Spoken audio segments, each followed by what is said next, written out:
Indonesia akhirnya berhasil memulangkan ratusan artefak dan pusaka bersejarah dari luar negeri. Dari keris kerajaan hingga arca kuno dan benda-benda ini yang telah lama hilang dan kini kembali ke tanah air. Bagaimana proses pengembaliannya dan artefak atau pusaka apa saja yang berhasil dipulangkan oleh Indonesia? Simak selengkapnya hanya di Stasiun Hantu. Bismillahirrahmanirrahim. Assalamualaikum warahmatullahi wabarakatuh. Om Swastiastu, Namo Buddhaya, salam sejahtera, salam kebajikan, rahayu, rahayu, rahayu.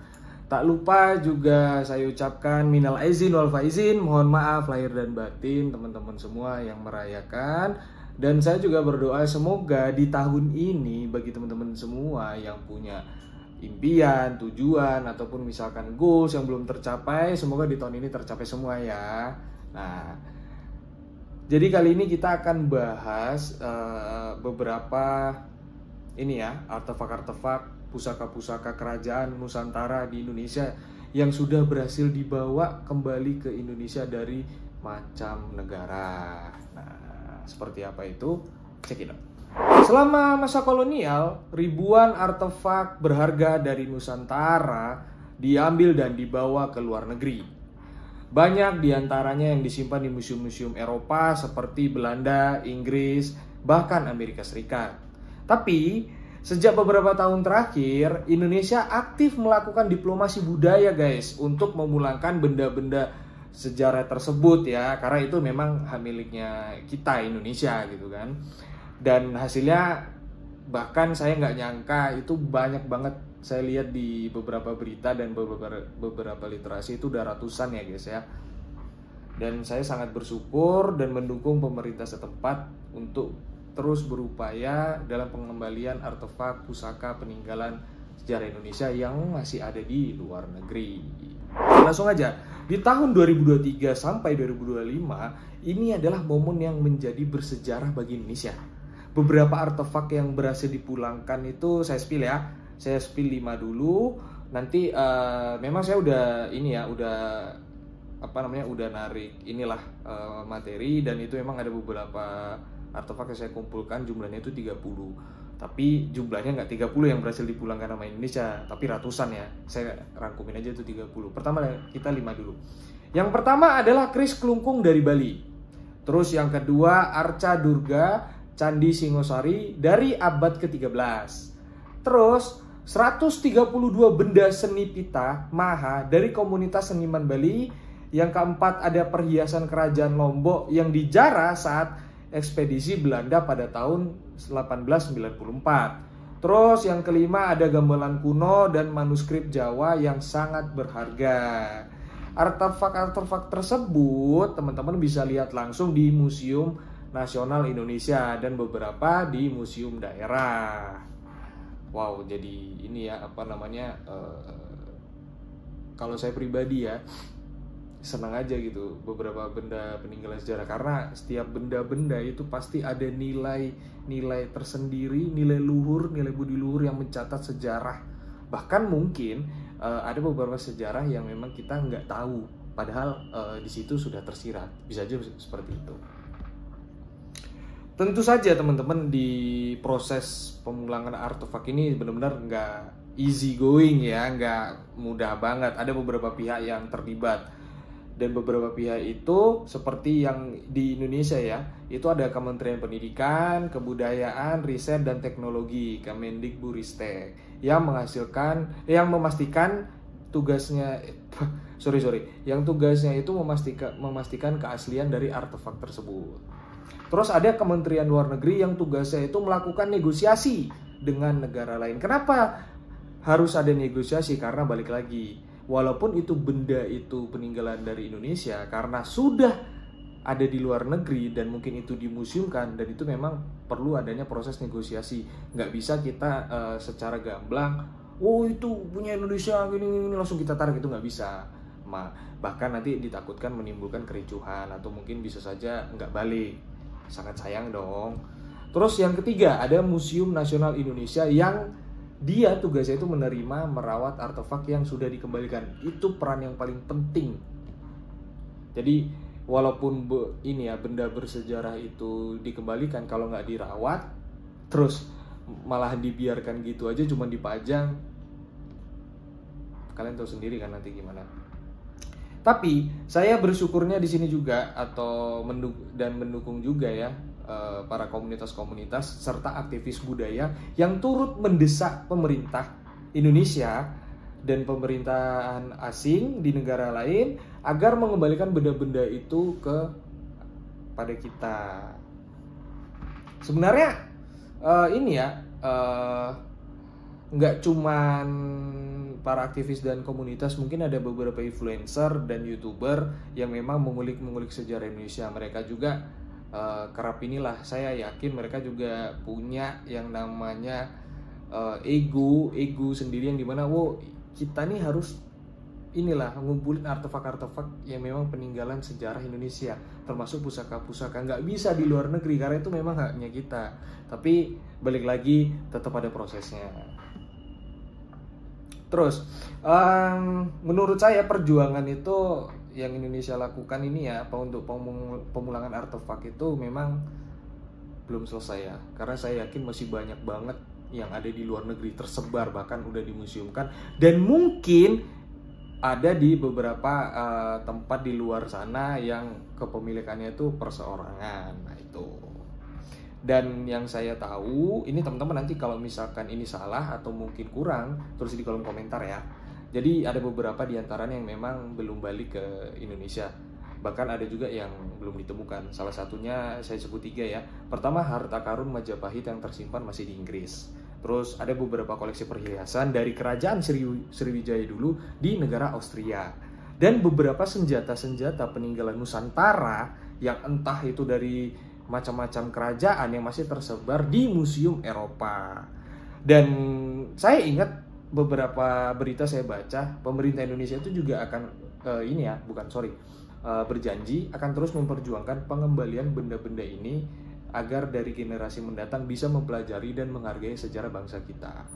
Karena entah kenapa di semasa sekarang kayak sejarah ini menjadi terlupakan gitu loh, menurut saya pribadi ya, sorry to say. Dan menurut saya pengembalian artefak-artefak ini bukan hanya sekedar soal sejarah tuh kan, tapi juga soal identitas bangsa kita, bangsa Indonesia.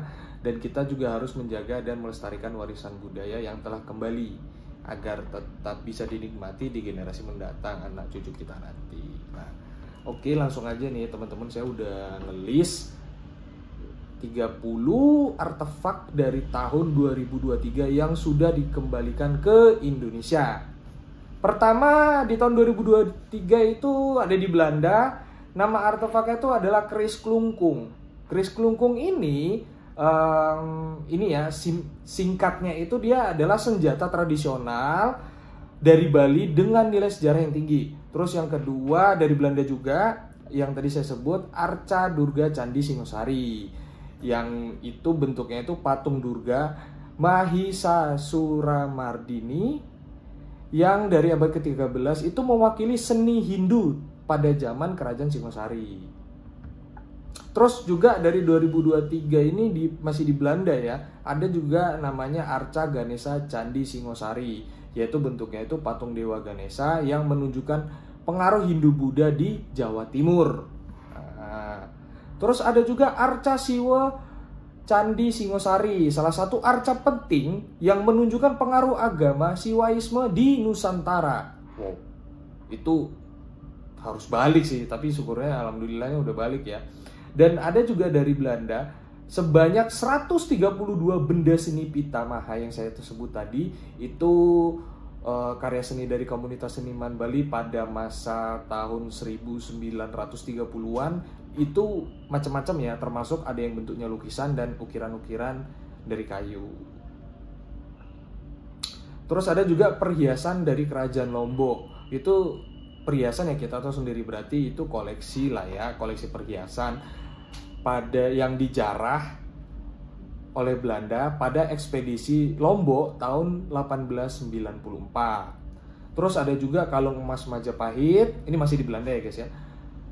Kalung di era Majapahit itu seperti ini ya, kalungnya itu kalau yang saya rangkum ini dia mengukir nilai-nilai kehalusan seni logam kuno. Karena kalau kita temuin sekarang mungkin udah jarang ya pengrajin-pengrajin seperti itu gitu loh. Terus ada juga yang namanya patung prajurit Majapahit. Terus lagi ada keramik dinasti Yuan dari situs Trowulan. Barang-barang itu berbentuk seperti porselen asal Tiongkok yang ditemukan di bekas ibu kota Majapahit. Terus ada juga sebanyak 288 artefak bersejarah yang isinya itu patung, senjata koin, perhiasan, dan tekstil dari berbagai macam kerajaan di Nusantara. Terus ada juga lanjut lagi senjata kerajaan Banten, pedang dan tombak yang digunakan oleh prajurit Kesultanan Banten. Wow. Dan ada juga lanjut lagi topeng tari wayang wong, yaitu koleksi topeng kayu yang berusia ratusan tahun yang digunakan dalam pertunjukan tradisional Jawa, pentas lah. Terus ada juga alat musik gamelan kuno, itu lengkap ya, dari berbagai macam kerajaan. Ada juga yang paling menurut saya nggak kalah penting, yaitu sebenarnya semuanya penting, cuman ini nggak kalah penting juga, manuskrip kuno Jawa. Naskah kuno yang berisi ajaran agama zaman dulu dan beserta hukumnya gimana dan sejarah dari masa kerajaan Mataram. Terus ada juga peralatan ritual animisme Sumatera, yaitu isinya koleksi benda-benda spiritual suku Batak dan Minangkabau. Lanjut lagi ada tekstil kuno batik keraton, yaitu berbentuk kain langka, kain batik langka yang digunakan oleh keluarga kerajaan di Jawa.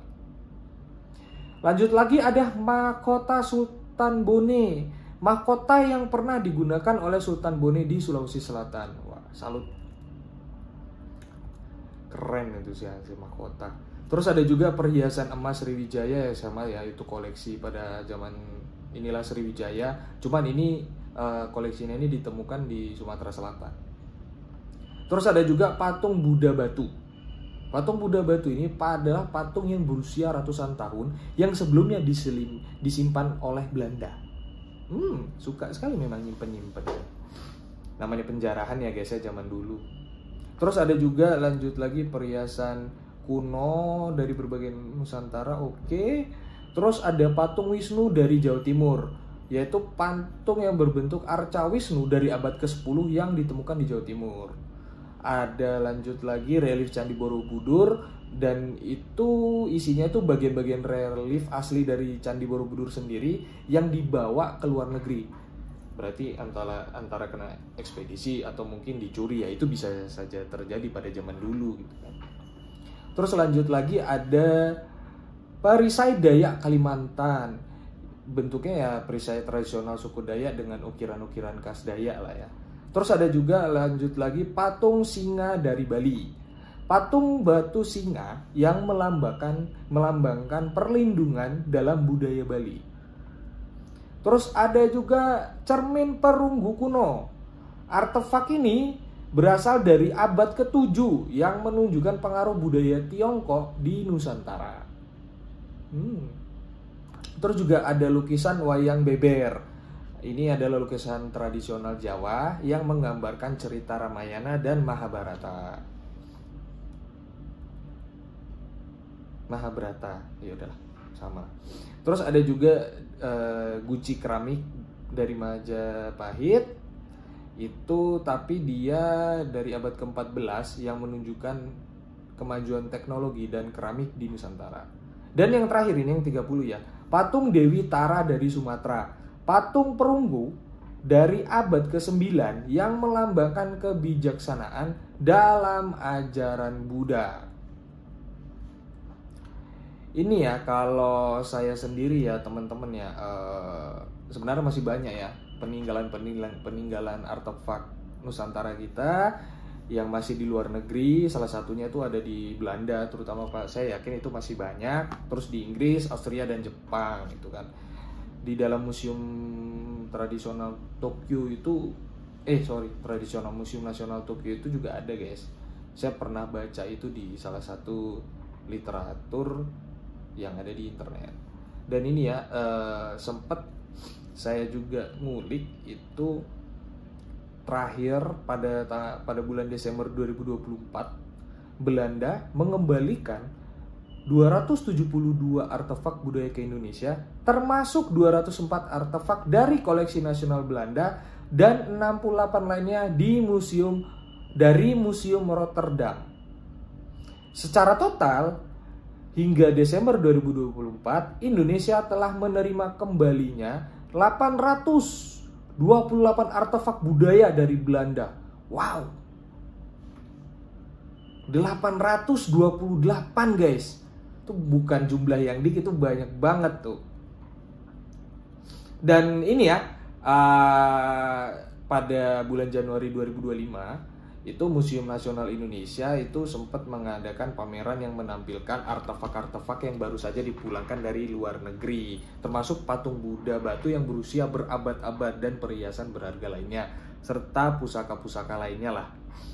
Terus ini ya, saya sempat dengar dari ini ya, Menteri Kebudayaan Indonesia, dia juga akan memprioritaskan di tahun 2025 ini untuk pengembalian artefak-artefak Indonesia dari luar negeri secara signifikan. Ya, kita berdoa saja semoga proses pengembaliannya itu nggak ribet dan cepat, dan tidak ada ceritanya relief-relief pusaka atau peninggalan dari zaman kuno di Indonesia, Nusantara, itu diakui oleh negara luar. Saya tidak berharap hal itu akan terjadi, tapi semoga aja enggak ya. Semoga aja aman dan lancar lah ya. Dan juga saya minta tolong buat teman-teman ini penggiat budaya dan inilah yang mengikuti sejarah, histori, sama-samalah kita bersuara biar inilah makin banyak artefak-artefak yang di luar negeri itu kembali ke Indonesia lagi dan bisa dipelajari. Yang penting itu yang bisa dipelajari dan dinikmati oleh kita atau generasi-generasi selanjutnya. Nah, sobat-sobat Tantu sekalian, menurut Anda, haruskah Indonesia ini lebih agresif dalam menuntut pengembalian benda-benda sejarah lainnya? Agresifnya atau caranya atau gimana? Kalian ada saran nggak? Atau mungkin kalian ada ini nggak? Ada ide-ide yang lain? Kalau ada ide silakan ini ya, tulis di kolom komentar ya. Oke, di konten kali ini itu aja. Dan mungkin nextnya kita akan bahas sesuatu yang fenomenal lainnya, termasuk cerita-cerita atau misteri-misteri kuno seperti biasanya. Jadi jangan, teman-teman semua, sobat Tantu sekalian, jangan lupa like, share, dan subscribe supaya kalian gak ketinggalan lagi konten-konten menarik seputar sejarah dan budaya Indonesia, mitos segala macam di Nusantara ini. Sampai jumpa di video selanjutnya. Bye-bye. Assalamualaikum warahmatullahi wabarakatuh. Om Swastiastu, Namo Buddhaya, salam sejahtera, salam kebajikan. Rahayu, rahayu, rahayu.